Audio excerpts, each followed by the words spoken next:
জুলাই আন্দোলনের অগ্রসৈনিক শহীদ আবু সাঈদের দ্বিতীয় মৃত্যুবার্ষিকী উপলক্ষে আজকের এই জুলাই দিবসে আলোচনা সভার সভাপতি, মঞ্চে উপস্থিত আজকের প্রধান অতিথি, গণতান্ত্রিক বাংলাদেশ সরকারের মাননীয় মুক্তিযোদ্ধা বিষয়ক মন্ত্রী, আমাদের এই রংপুরের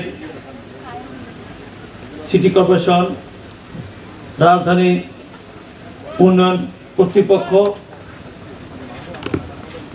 আমাদের সংসদ সদস্যবৃন্দ, প্রশাসনের কমিশনার, ডিআইজি সহ নেতৃবৃন্দ, এই বিশ্ববিদ্যালয়ের ভিসি প্রভৃতি সহ বিভিন্ন বেতার কর্মকর্তাবৃন্দ, জেলা প্রশাসক সহ সমবেত এই বিশ্ববিদ্যালয়ের ছাত্রছাত্রী, জুলাই যোদ্ধা এবং আমাদের আজকের এই আলোচনা সভায় উপস্থিত আবু সাঈদের পিতা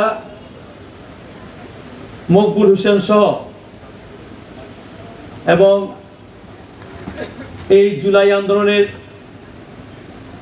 যে শহীদ হয়েছে সেই পরিবারের সদস্যবৃন্দ, সাংবাদিক ভাইরা, আসসালামু আলাইকুম এবং আদাব। আজকে এই দিনটিকে আমি শুধু স্মরণ সভা বা আলোচনা সভা হিসেবে আমি আখ্যায়িত করতে চাই না।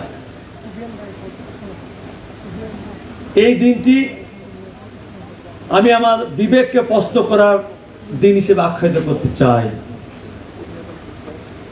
সেদিন 16ই জুলাই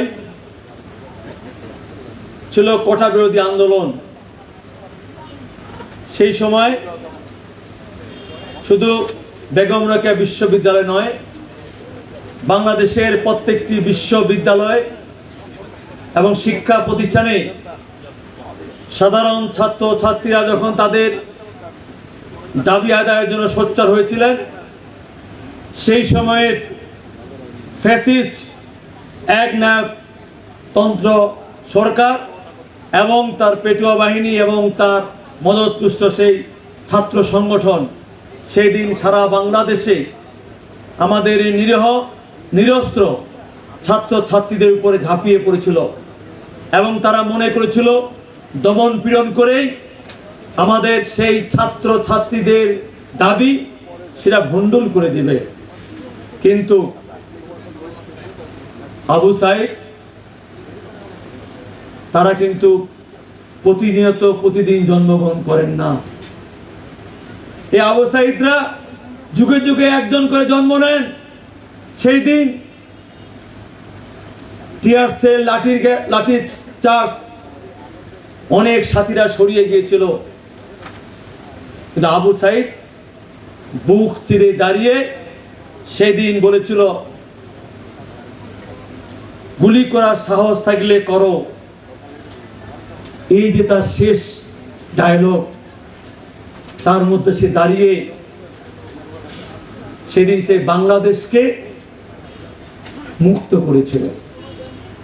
আজকে তাই আমি তার এই দ্বিতীয় মৃত্যুবার্ষিকীতে বলতে চাই, আমাদের রংপুর অঞ্চল অনেকভাবে আমরা বঞ্চিত। তো মাননীয় প্রধানমন্ত্রী তারেক রহমান সরকার গঠন করার পরবর্তীতেই ঘোষণা দিয়েছেন আঞ্চলিক সমতা ভিত্তিতে উনি এবার উন্নয়ন করবেন। আমি আশা করব আমাদের মাননীয় প্রধানমন্ত্রী যে ঘোষণা দিয়েছেন সেই ধারাবাহিকতায় আমাদের এই রংপুর অঞ্চলে আমাদের শিক্ষা প্রতিষ্ঠান বায়ে রোকেয়া বিশ্ববিদ্যালয়ে শুধু আবু সাঈদ চত্বর নয়, এই বিশ্ববিদ্যালয়ে শুধু হল নয়, টিএসসি নয়, একাডেমিক ভবন নয়, আমরা আশা করব ইনশাল্লাহ আমাদের মাননীয় প্রধানমন্ত্রী এইবার তার বাজেটে শিক্ষা ক্ষেত্রে সর্বোচ্চ বাজেট দিয়েছেন। আমি আশা করব আজকে উনি যে সর্বোচ্চ বাজেট দিয়েছেন, সেই বাজেটের আলোকে আগামী দিনে শুধু রোকেয়া বিশ্ববিদ্যালয়, এই অঞ্চলের শিক্ষা প্রতিষ্ঠানের শিক্ষা মানের ক্ষেত্রে ইনশাল্লাহ আমূল পরিবর্তন আমরা নিয়ে আসবই। প্রিয় শিক্ষার্থী ভাইরা, আজকে শুধু বলতে চাই যে আবু সাইদ হত্যার মামলা রায় হয়েছে, সে রায় কিন্তু এখন পূর্ণাঙ্গভাবে কার্যকর হয় নাই। আজকে আবু সাইদের দ্বিতীয় মৃত্যুবার্ষিকীতে দাঁড়িয়ে আমরা বলতে চাই, আমরা আমাদের মহান সংসদ সহ আইন মন্ত্রণালয় সহ যেখানে আমাদের কথা বলা দরকার, এখানে সরকার দলীয় এমপি, বিরোধী দলীয় এমপিরা আছেন, আসুন আমরা নিজের বিবেককে নিষ্কণ্ঠ করার জন্য, নিজের বিবেকে আত্মশুদ্ধির জন্য আমরা এ আবু সাইদের সেই ঘটনার সঙ্গে যারা যারা সম্পৃক্ত ইতিমধ্যে আমাদের আইন বিশেষ বিচার বিভাগ দ্বারা প্রমাণিত হয়েছেন, তাদের যেন অচিরেই আমরা শাস্তি বাস্তবায়ন করতে পারি, সেইখানে আমাদের একযোগে এখানে আমরা কাজ করব। আমাদের সংসদে দেখি মাননীয় প্রধানমন্ত্রী এবং মাননীয় বিরোধী দলীয় নেতা এই বাংলাদেশকে এখনো অস্থিতিশীল করার জন্য সেই বিগত দিনের ফ্যাসিস্টরা এখনো কিন্তু বিভিন্ন মোড়কে বিভিন্ন রং দিয়ে তারা কিন্তু অস্থিতিশীল পরিবেশ সৃষ্টি করার চেষ্টা করছেন।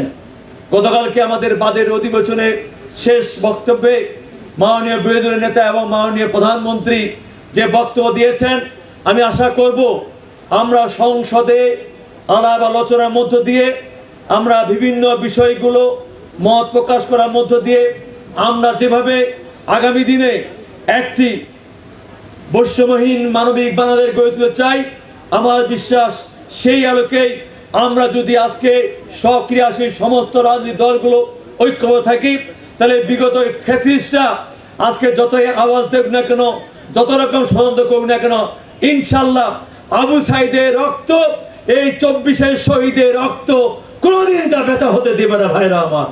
কাজেই আমি আমার বক্তব্য দীর্ঘায়িত করব না, আমার আসলে আরো অনেকগুলো কর্মসূচি আছে, আমি এখন চলে যাব।